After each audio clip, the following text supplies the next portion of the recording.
Welcome to Scone Baking Beyond. Hi, I'm Kathy, and I enjoy making scones, muffins, cookies, and all sorts of delicious baked goodies. Today, I'm going to show you how to make my blue ribbon salted caramel apple roses. These delicious treats combine two of my favorite things, scones and apples, with a yummy salted caramel sauce. Your family and friends are going to love these, so let's bake.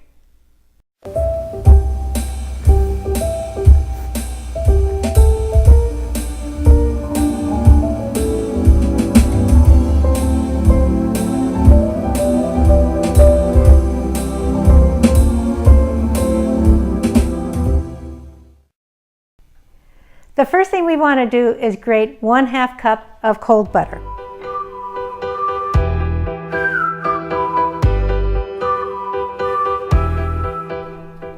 There we go. It's all grated.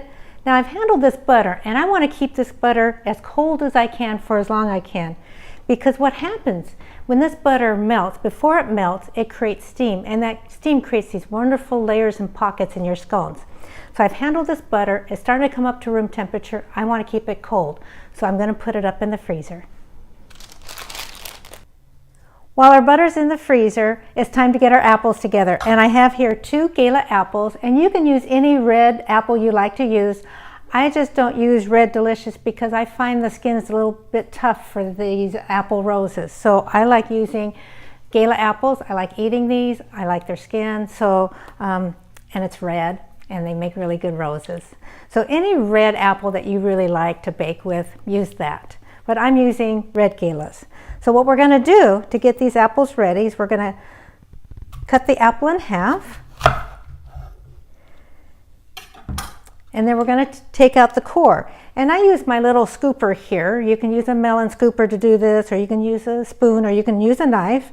But I like my little scooper here, and it's just the right size for taking out the core. There we are. And then just use your knife and cut out the stem and the blossom end.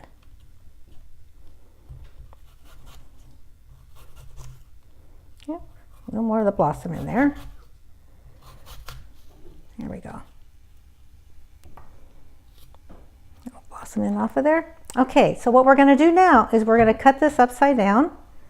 And we want to cut these slices as thin as you can, so about 1/8 or 1/16 of an inch thick, and that's it. If you have a mandolin, use a mandolin. But I just have a knife here, so I'm going to cut off the blossom in there.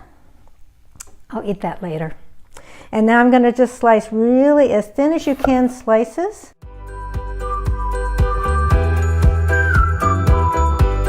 Okay, there we have those. We're going to take this piece, put that off to the side. We'll have that later. So here's our little thin slices, and what I'm going to do is I'm going to put it in a bowl of water, and this is 4 cups of cold water with a juice from 1 lemon. And that'll help keep them from turning brown. And we're going to repeat this with the rest of this apple and with this apple. Okay, I finished slicing up my apples and just getting the last one in there. There we go. And these apple slices are not pliable. If I try to bend these to make the apple roses, they're just going to break. So I need to get these apples softened up and pliable. So I'm going to cook them in the microwave 1 minute at a time on high heat until they are. And it takes about 3 to 5 minutes depending upon how thick you made these. And when you check, you want to make sure you check one of your thicker pieces. While our apples are in the microwave cooking, it's time to get our scone dough together. So I have in my bowl here 2 cups of all-purpose flour, 1/4 cup of whole wheat pastry flour. Now I like adding whole wheat flour to my baked goods, but I use whole wheat pastry flour because it's lighter in texture. I have 1/2 cup of sugar, 2 teaspoons of baking powder, 1/2 teaspoon of baking soda, and 1 teaspoon of salt. I'm going to whisk this together until it's just combined. And now we're going to add our frozen butter. What I like about grating the butter like this I don't have to cut the butter in. All I need to do, let's get that in. Did I get it all in there? I did this time. A lot of times a piece goes overboard. What I like to do is just mix this up with my spatula. Because I grated it, I don't have to cut it in, work it with my hands or any of that. It is just the right size for my dough, and I can just mix it up with my spatula. So now we're going to add 1 cup of buttermilk, and very cold buttermilk at that. And we're just going to mix this together until it just comes together. We don't want to overstir it and overwork the dough. Okay, once our dough comes together into a ball, and take my spatula out, a little flour on my hands. There we go. Get all the dough off of there. So now I'm going to take my hand in here and trying to get all the dry bits picked up by the wet dough. You will have some dry bits still in there at the end, because again, I don't want to overwork this. I'm just trying to get what little dry bits I have in there all cut up into the dough. There we go. Now I'm going to flour my board. Put a little bit more flour. And there we are. And there are some dry bits in there, and that's okay. So now we're going to leave a little bit of the scone making world and kind of go into a croissant making world. What I'm going to do is I'm going to roll out this dough into a 12-inch by 12-inch square.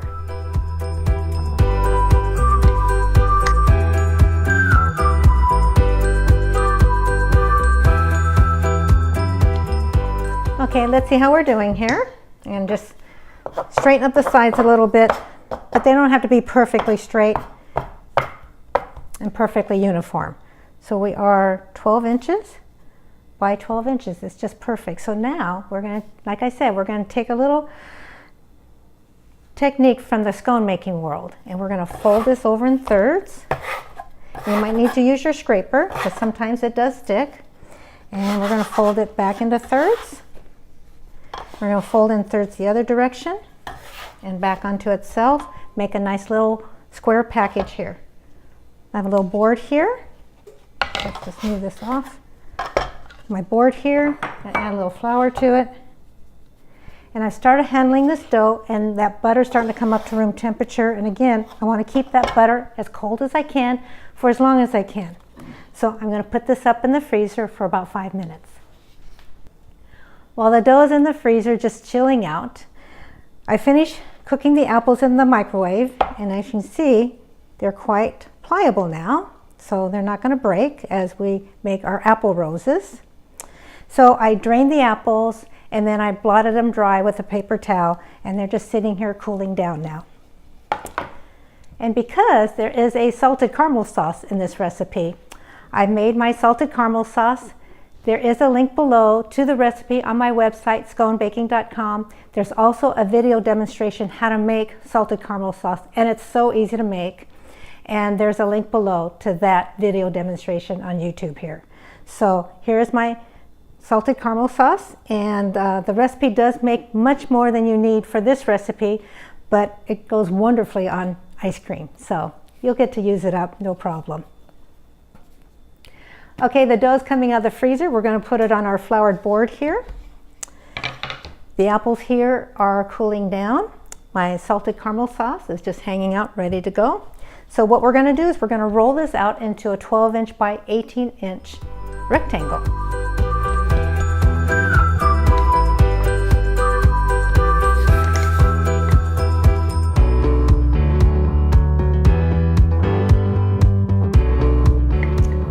Let's see how we're doing. I know my board is 18 inches, so I know that's 18 inches, and we are 12 inches across. So I'm just going to try and square it up. And as you go, you got to keep on squaring up your dough. It doesn't have to be perfect. So as long as it's relatively square, because sometimes we can't quite get those corners square. So what I'm going to do is I'm going to cut it in half lengthwise, and I use my scraper here, and my scraper has inches marked out on it. So I know where 6 inches and 6 inches are. So I'm just going to cut that and do the same thing here. Cut that and bring the two together. And then, because this is 18 inches, I'm going to cut this in half, which is about 9 inches right there. And I'll just make sure that's about the same. There we go. Just cut that in half and that in half. Now each one of these pieces is going to be 3 inches. So it'll be 6 inches by 3 inches.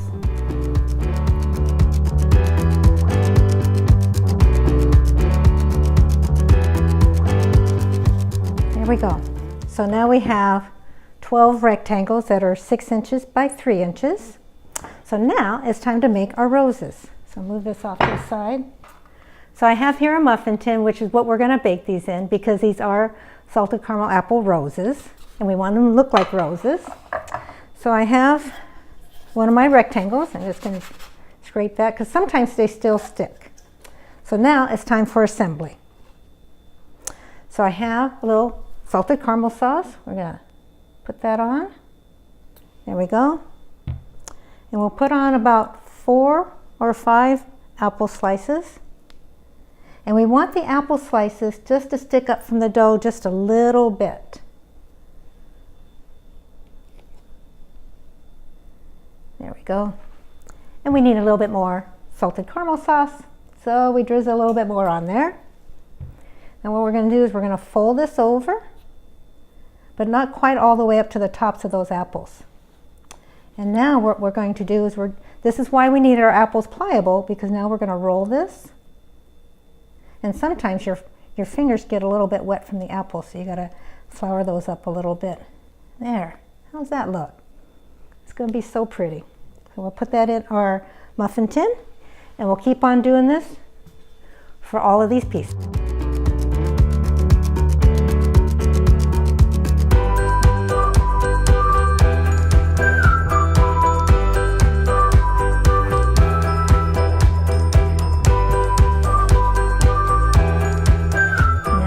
One here. Oh, these are going to be so good. Apples, salted caramel sauce. Put that in there. There we go. And there they are, ready to be baked. But they need one more thing, and that is a little egg wash, just to help them get nice golden brown on top. There we go. Oh. These are going to be so delicious. I preheated my oven to 400 degrees, and we're going to cook these for 20 to about 22 minutes. Okay, it's been 20 minutes, and they're nice and golden brown, and they smell wonderful. We're going to let these cool down in the pan for about 5 minutes, and then we'll remove them and put them on the cooling rack. Okay, it's been about 15 minutes. They've cooled down a bit. They're still a little bit warm, so it's time to try one. But before we do, we're going to add a little powdered sugar on top. Because then they look like they're out in the snow. Little red roses out in the snow.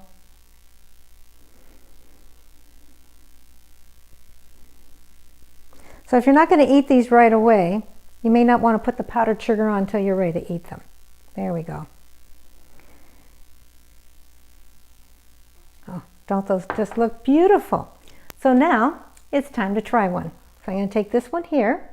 I'm going to add just a little bit more of our caramel sauce on top. Give it a nice little drizzle. There we go. And like I said, the salted caramel sauce is wonderful on ice cream and other delicious goodies, but ice cream. You can keep this caramel sauce in the refrigerator for about 2 weeks, but mine never lasts that long in the refrigerator. So, but it will stay in the refrigerator for 2 weeks. It's time to get eating this one. Oh, doesn't that look pretty? Just looks like a nice little red rose in there. So it's time to try a bite. Let's see.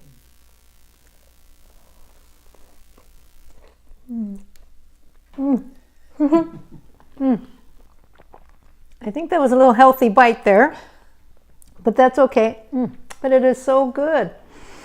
The scone and that salted caramel sauce and the apples. Oh, what a wonderful combination. And they look so pretty. Like I said, your family and friends are going to love these. For the complete recipe, go to my website, sconebaking.com, and there is a link below. And there's also a link below to the recipe and the YouTube video for my salted caramel sauce. If you like this video, please give it a thumbs up and please subscribe for future videos. I hope this inspires you to bake. Thank you for watching. Gonna have more.